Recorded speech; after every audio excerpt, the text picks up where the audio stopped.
Hey, chef. Hello. I got your payment for today's interview. My man, but this seems a little light. Oh, you know the agreement. Half up front, half on the back end. Fair enough. So, have you thought any more about what we talked about? Dude, you know I don't want to wear the chef ones. Hey, look, we got one note. One note from the network. Chef Dave doesn't seem like a real chef. What network? I thought your mom was paying for it. Keep my mom's name out your fucking mouth!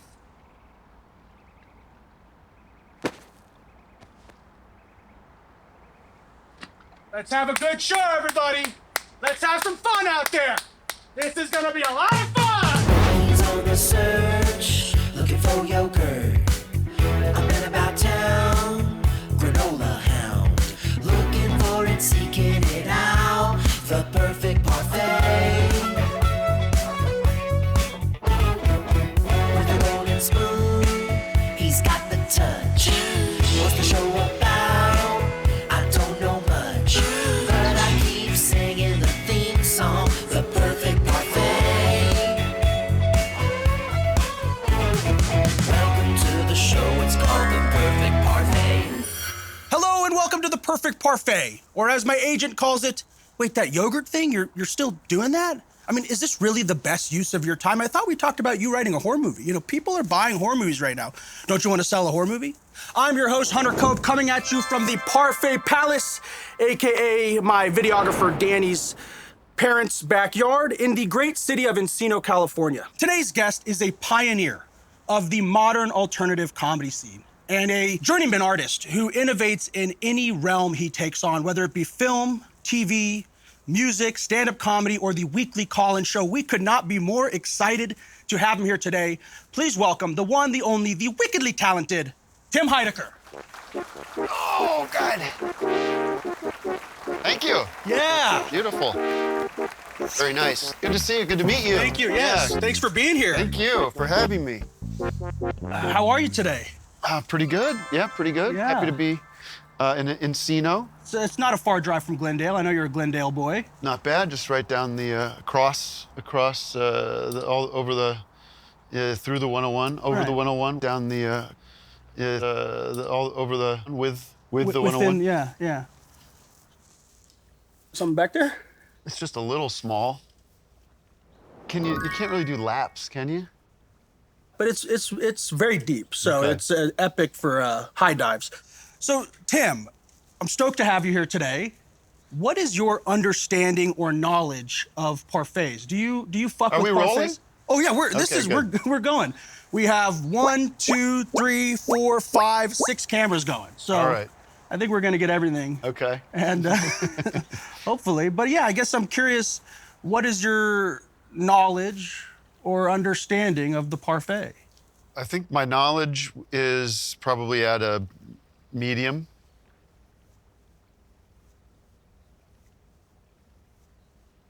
Yeah, well, I have been on a search. Really, it's a quest, to be honest, to find the perfect parfait. And I've partnered here with renowned chef and culinary architect, Chef David Codney. Hello, thank you. Thank you for the bus. I think it's time to present Tim Heidecker's parfait, the Parf de Jour. Whoa, look at that. Yeah. So this is today's parfait. Today's parfait Holy cow. is titled The Altfather. Okay, this is a nod to our guest here, Tim Heidecker's status as one of the godfathers of the modern alternative comedy scene. Chef Dave, can you tell us what's in the Altfather? We have a lemon tiramisu, coffee, and limoncello soaked Fingers. Fingers. Human fingers. We put human fingers in this one for you, Tim. whatever. We Fair have enough. coffee soaked lady fingers, raspberries, and fennel with a little bit of Fennel? orange olive oil on Holy top. smokes, look at that mackerel. little topper, you absolute psycho. Look at that. joy. Is that a daily recommended dose of yogurt or more? This is half the actual recommended dose. We are sponsored by the Dairy Council. Okay. This is... I'm genuinely Should we- excited. Should we clink them or something? Is that clink is them. that fun? Is that fun? Is that fun? This is insane with the fennel. I gotta say, that does spook me just slightly. I don't know if it's going to be a great match, but we'll see. I highly doubt it. But he...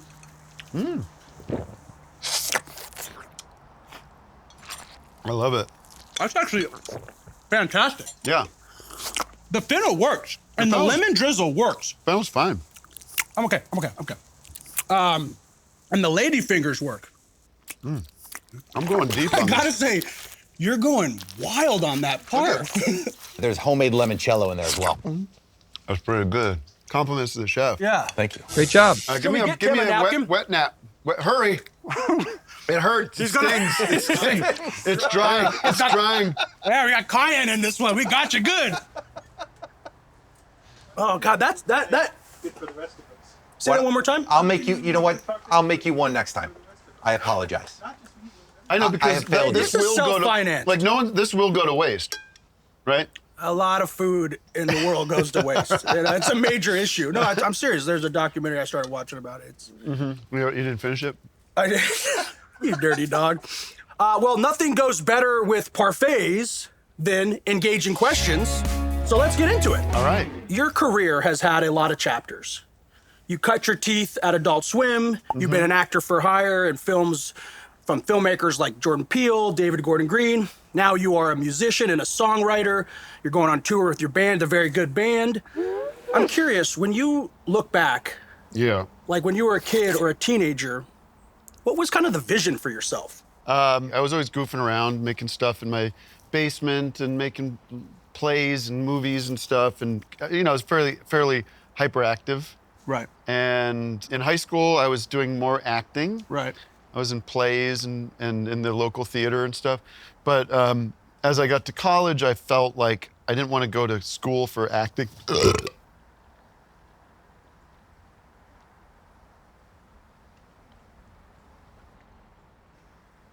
I said maybe I should learn a skill. Right. So I went to film school. Temple University had a film program. That's where I met Eric. Yep. And we kept, we became friends and we started making stuff. And yeah, I had that, there's the plane. See, if you please acknowledge No, that we it's- are we in the gotta valley. figure this out. And This we're not is- gonna stop. We're gonna acknowledge. There's a great scene in the movie, All the President's Men. Familiar. And I believe it's a woman and either Dustin Hoffman or Mr. Redford. Redford. I think it's Dustin Hoffman, but they're outside at a restaurant and they're talking, and as they're talking, a plane flies by. Yeah. And she raises her voice and she's talking over the plane. Yes, and it's that's what authentic. life is. That's fucking cinema right Yeah. there. Yeah. And it's fine. Great. We're not gonna cut for Okay. plane ever. No. We're good. All right. You guys hear that? Unless one fucking crashes in the pool, Yeah. then we'll cut and relocate. Then we got. Yeah. We'll do a quick. We'll just go to the front yard. Yeah. Anyway, so yeah, the idea was like the more control I could have over my work, I didn't want to just act and be waiting around for the phone to ring kind of Right. thing. That was my mentality. So that's Right. where I think that's where my head was at. But who remembers what the hell they were thinking when they were 16? Right. So it was recently the 20-year anniversary of your first TV series, Tom Goes to the Mayor, with your longtime collaborator, Eric Wareheim. The story goes, and you kind of alluded to this prior, that you guys met in college, kind of dug each other's work, started making sketches and animations together, put those on VHS tapes, and started sending them around to different Yep. comedians and people you admired, and one of them got to Bob Odenkirk. Yes. Can you sort of take me back to that moment? And Not literally, no. no, yeah, time travel is not an availability. No, I'm curious, like what that experience was like, getting a call from Yeah. Odenkirk, who said, "Hey, I dig your shit, and I'm bringing it to Adult Swim." Or what was that? Can you paint? I a mean, do picture? you want me to paint a picture or take you back? Which one? Because those are two, for me, those are different things. I actually want a picture. I'd like a picture painted. And I was living in New York, trying to figure it out, trying to make things. But Eric and I kept getting together and making stuff on the weekend. And we did send stuff to Bob. And yeah, I was sitting in my office. I was like the assistant to this woman at this company that was that rated, you know how the MPA does movies with Sure. R's and PGs? There was a rating for, there's an organization that rated video games. Okay, yeah. Still exists. Right. And I was just like the administrative assistant to a woman that worked there. Why didn't you stay doing that? There were many days back, going home on the subway where I thought this might be it. This might be it. Yeah. This is my calling. This is what I do. Gore, language, and, And suggestive situations. And or I whatever. wait the day out. Yeah. The Perfect Parfait is rated NC-17 for language, sexual content, extreme alcohol and drug use, disturbing acts of violence, and nonstop ninja action. But I was able to I didn't do my job. Right. I actively didn't do my job. Yeah. And would just write with Eric on Instant Messenger. Love that. And use the mailroom as my personal, mailroom. Sending tapes out. And Love that. just making flyers and stuff. Yeah. But one got to Bob. It got to Bob. My number was on it. He called me at my desk. It was like 4:30, and it was absolutely the most exciting thing that had ever happened to me. And you remember it was 4:30. That's not, you're painting the picture. Yeah. I called Eric and was holy running shit. down the hallway, telling him what happened. Kind of like that thing you do. Remember that moment in that movie? You ever seen that thing you do? I might have seen parts of it on TBS. One of the greatest moments in cinema history. I'm not sorry to interrupt, but this is actually quite important. Is their song plays on the radio for the first time. Yeah. And we'll throw the clip in here because this is, and they're Just running to be down. sure you get copyright blocked. Yeah, exactly. Piracy. It's a crime. And He's painting a better picture, by the way. This is not getting played anywhere except for the back of Long Island taxi cabs. Right. We have a licensing deal with the Long Island taxi cab companies. Anyway, they hear the song and they run and they all get joined together and it's just triumphant. Was your moment with Eric anything like that? Sounds like it. Yeah. Sounds just like it. That's awesome. Great reference. That's awesome. I think I did everything on this one. Oh, innovation. That's sort of contemptuous and angry for no reason. That's sort of the tone of the show. It's Like, I gave you a pretty straightforward answer there. you painted the picture, and then I get fucking pissed. Yeah. There's gonna be more of that. One thing I have admired about your work forever is just your commitment to the bits. You're such a self-assured performer. I am curious though if you could take me back, or perhaps, or you can paint a picture. Your choice, dealer's choice, to a moment where you were anxious or nervous about performing. When you're performing somewhere where it's not your people, that's always the harder. Right. I think it's pretty self-explanatory why that would be. Where you might be opening up for somebody, or I know Eric and I, years and years ago, did a charity event that Will Ferrell was organizing. And at the time, Eric and I were doing this bit where we were wearing these nude colored unitards with giant testicles attached to them, like down to our ankles. Yeah. No penis, just the testicles. Sure, I'm familiar. And these big nipples. And we would come out and sing this song I wrote called Diarrhea. And it was about 7 minutes long, and it's like a children's song. We're just diarrhea, diarrhea, diarrhea, diarrhea. Yeah. And it went on and on and on. And the joke was it just kept Were there going more on lyrics? Or that was kind of the bit, was it was just like... We spelled it D-I-A, double R-H-E-A, whatever. And that charity event was at... They lost money. Yeah, a lot of people, wrote checks with a negative sign on. But a lot of bounce checks. The joke amongst everybody backstage was that Sheriff Lee Baca was there. And he was the sheriff of Los Angeles. I think the mayor was there. And we were mortified. Yeah. But then we'd look over and see like Will Ferrell and all these other comedy people that we admired and respected, and they were barreled over laughing. Yeah, amazing. Let's get that out of here. Okay, I'm gonna hit you with a real simple, thoughtful question that's gonna make you go, whoa, this guy's kind of good. Yeah. All right?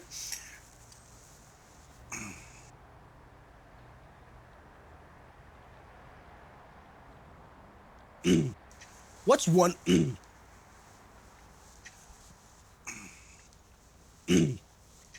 What's one thing?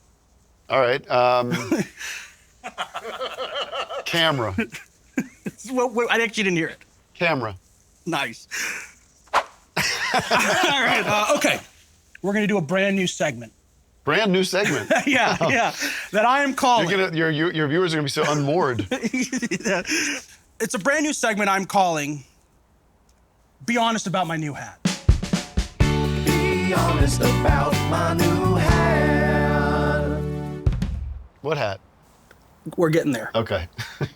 So I'm gonna tell you a short story, and I want you to be honest about my new hat, All right. okay? And then I will show you the hat, Okay. okay? I think everyone's following that. A couple weeks ago, I go to a hot spring in the desert, Hakumba Hot Spring in the Sonoran Desert. Nice. And me and my wife are soaking up in the tubs. Heyo. Yeah, yeah, you're getting it. You're getting the picture. I'm painting a picture. We walk into a Hakumba art store, a lot of, paintings of lizards, and there's, vintage clothing, a little thrift shop. Right. And I have been threatening my wife for Ooh. for 5 years that I am going to get a cowboy hat. Right. Okay. Yeah. So I find this hat, or actually I think the hat kind of finds me. Sure. And I put it on, and I'm loving it. So I want to try on my new hat, All right.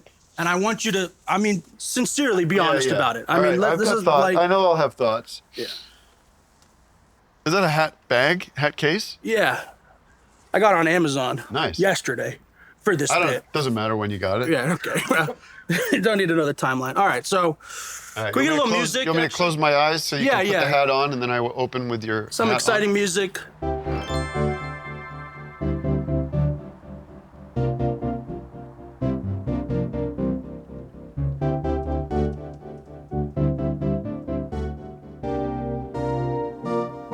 I like that. All right. You can open your eyes. No, Just hard, no. it's not bad. Yeah. I'll What is take the it. functional purpose of the chef's hat, by the way? I mean, is there any reason for it? Do you want the real story? Honestly, So they used to have different hats for different heights. So the higher the hat, the more important you were. dumb. So yeah, and then the more pleats in it were supposed to be how more important you are. So Oh. they have 101 pleats in the traditional hat. So there's 101 ways to cook an egg. So when you have an intern, it's a short Wow. burger boy hat, and it grows. Right. But we're here to talk about my new hat. Okay, yeah. I think we sort of went. Oh, we took did. a hard left, and all right. So you were in the movie Oppenheimer, opposite Cillian Murphy, Emily Blunt, Matt Damon, and the very talented Florence Pugh. What was it like Wrong. I being was in? not in that movie.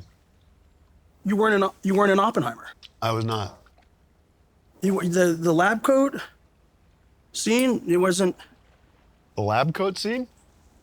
I thought that. Let's look it up. I don't think I was. You weren't in that one. No. Oh, I'm sorry. So you haven't worked with Florence Pugh? No. That's too bad. She's great. She's terrific. She's great. I mean, she's real. So, all right. So sorry. Apologies. That's It's on your research department. on the research department. All right. So my apologies. Let's cook through. Let's get rid of that one. I saw the movie. Look, go ahead. See, I did it. Yeah. Okay. Yeah. So, the film intertwines science, history, and morality. No. Yeah. All right. Just... So you were in the movie Oppenheimer. I was not. No. Oppenheimer. The lab coat scene? Cillian Murphy. No. I was not. Let's talk about your music. Okay. Your new album is fantastic, Slippin Away. Thank you. I have heard some of your music, and then in preparation for this interview, I just listened to just about everything.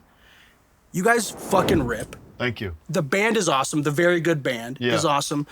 But what I found really surprising, maybe not surprising, but I was really moved by the lyrics. Thank you. Yeah, and I found them very profound, whimsical, nostalgic. I'm thinking of your song Wells Running Dry, where you say, words don't come like they did when I was young, and I don't know why this well's running dry. It all rhymes, folks. Yeah, I noticed that. As a comedian whose work often leans sarcastic or surreal, what is your relationship with sincerity?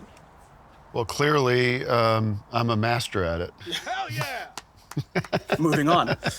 My relation, I don't know. I mean, we are, as Bob Dylan says in his latest album, I like to think I contain multitudes, as we all do. Yeah. I think as you get older, you kind of tire out of certain modes of behavior. Irony becomes maybe less important and vital to expression, self-expression. And irony and humor, which I love, and I clearly still engage in a lot, but sometimes can be a mask or just sort of a defense mechanism. And as you get older, I think I got more at least comfortable with not only expressing myself in that way. Yeah, I mean, another song I really connected with is Dad of the Year, where you sort of talk about how you might not be on the cover of magazines, you know, you might not be this big star, but when it comes to being a father, you know, I'm doing pretty all right. Yeah. And I really related to that because I'm not a dad, but I've been doing, you know, whatever this is for the last 15 years. And there's a moment recently where I had to sort of realize that, like, this business doesn't love me back, you know? Yeah. Well, it doesn't love you back in the way that you thought it might when you were dreaming about the fantasy version of it. Exactly. Yeah. But my wife does, my family does, my community does, and at the end of the day, obviously that's what really matters, and that is it's a great sort of, like, I don't know, reflection or pivot, you know, mental pivot, you know. Acceptance of your place in the world. Yeah, but all that being said, like, how sick would it be to be like Jeremy Renner? You know, like... Jeremy Renner? I mean, that's who you come up with? The guy that got ran over by a snowmobile? I mean, you know, but like, I just imagine, like, you know, he's the one guy I wouldn't want to be. Yeah. I'd rather be fucking Charles Manson. You'd rather be the snowmobile? No, the question I actually really wanted to ask is, what is your favorite thing, or what do you love most about being a father? I mean, there's no most. It's all great. It always keeps getting better. The older they get, the more, like, you can actually hang out with them. Are you showing her movies or stuff that you grew up watching? A little bit. Yeah. She's finding her own stuff mostly. There's a couple like, she was watching Jaws, and there's a scene earlier in the movie where those two guys are out on that little dock, and the dock gets ripped off. Yeah. And she's like, those guys are gonna get killed, you know? Yeah. And then they don't. And she was like, She was like, this is actually a pretty good movie. Yeah. So she, like, is learning about, like... Spielberg's pretty all right. This guy knows what he's doing. Yeah. Knows where to put the camera. It's fun when she, like, you can see her pick up on, like, quality. How old is she? My age. Modern science. Yeah. Yeah, it's kind of wild. Yeah, it's very strange. No, she's 8. Oh, no, she's 11. My son's 8. Okay, so... My wife is also 8. That's a sitcom. Same age, different page, they're all 8 years old. What the? I'm not trying to blow smoke up your... Ass. No, dick hole. Okay. But when I think of you, I think this guy is on the Mount Rushmore of modern alternative comedy. Up there with guys like Andy Kaufman, Conan O'Brien, Nathan Fielder, Norm Macdonald. I'm curious, who is on your comedy Rushmore? George Washington, Right. Abraham Lincoln, Teddy Roosevelt, and Thomas Jefferson. Love that. Love Funny that. fucking guys. Those guys are fucking... I know they're on regular amount. Jesus Christ. Gotcha. Yeah, you did, yeah. Nice. Remember Spagett? Yeah, I do. Kyle. We said we weren't going to do this. We said, Tim, I said his publicist said he wanted to talk about the music, and it's a bit that was 15 years ago. We talked about this. We said, we're not going to do this. I said, it's fucking derivative. It's an homage. No, it's not an homage. This is not a fucking Tarantino movie. Like, it's obviously, I'm All really... right, clear him out. Am I getting paid though for this? Can we just do this afterwards? All the best. Do it after. We'll talk about it afterwards. Sorry, Tim. That's all right. I'm really sorry about that. In the original sketch, the core joke of that sketch was he didn't scare people. He didn't scare people. That was kind of surprising.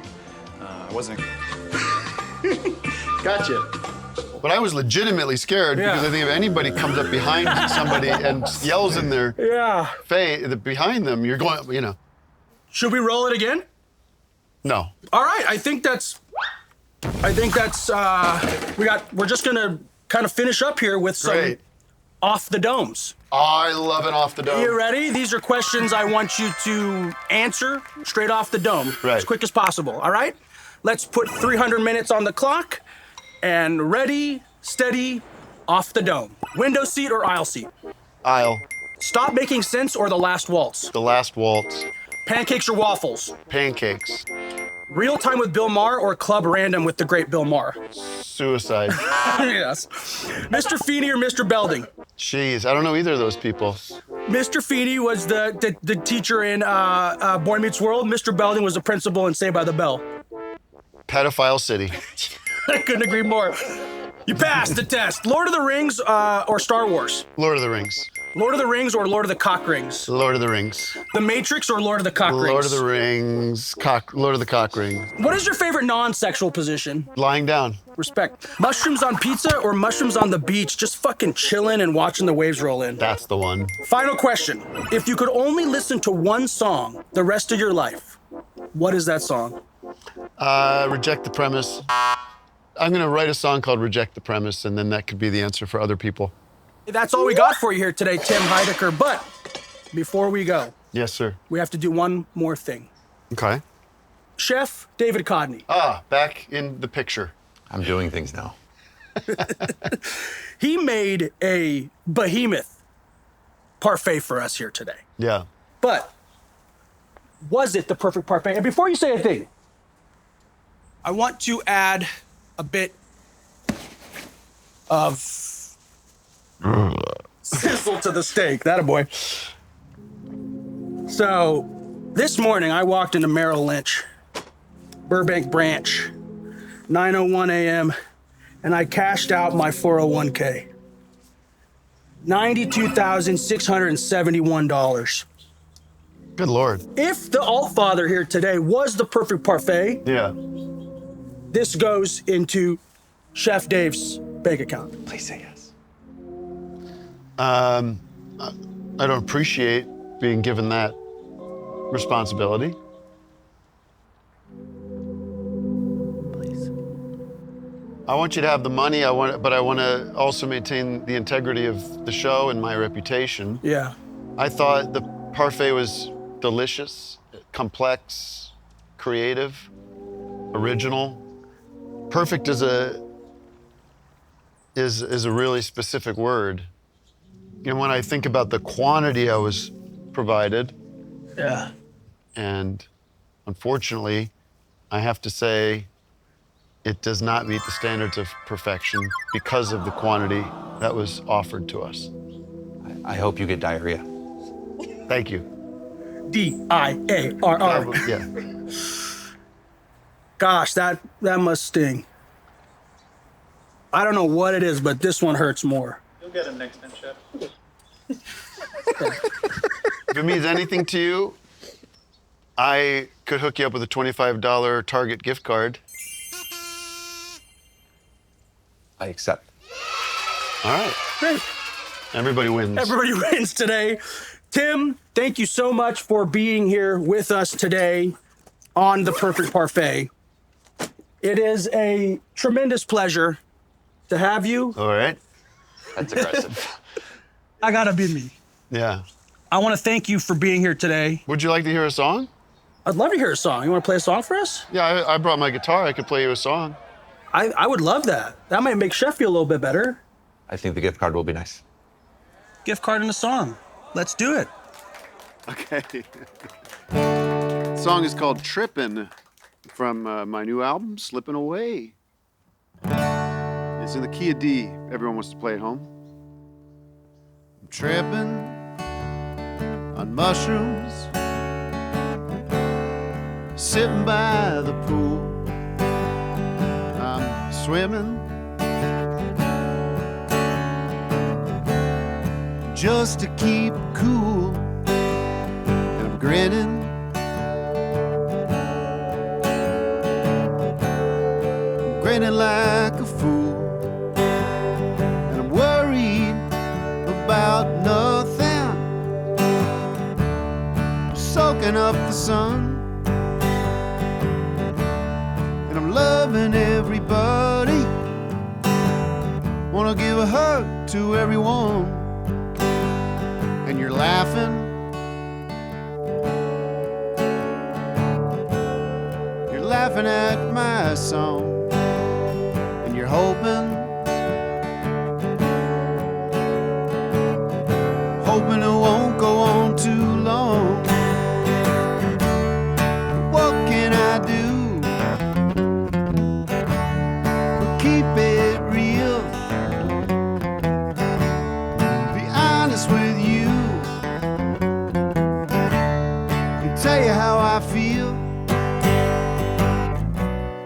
And I know this feeling won't last.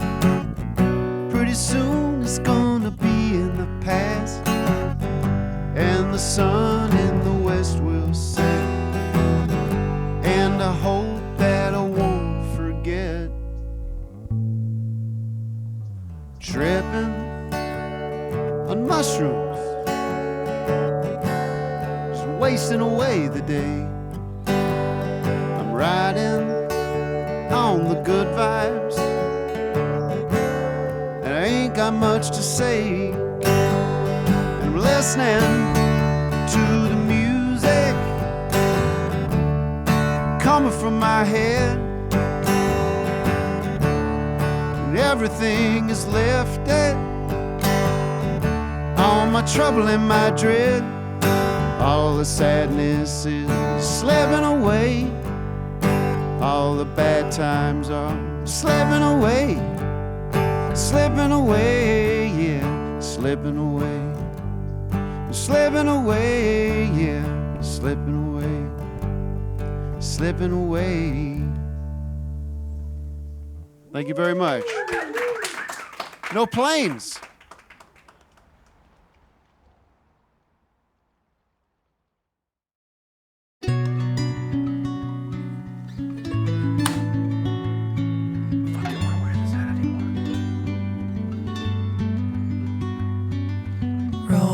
Wasn't built in a day.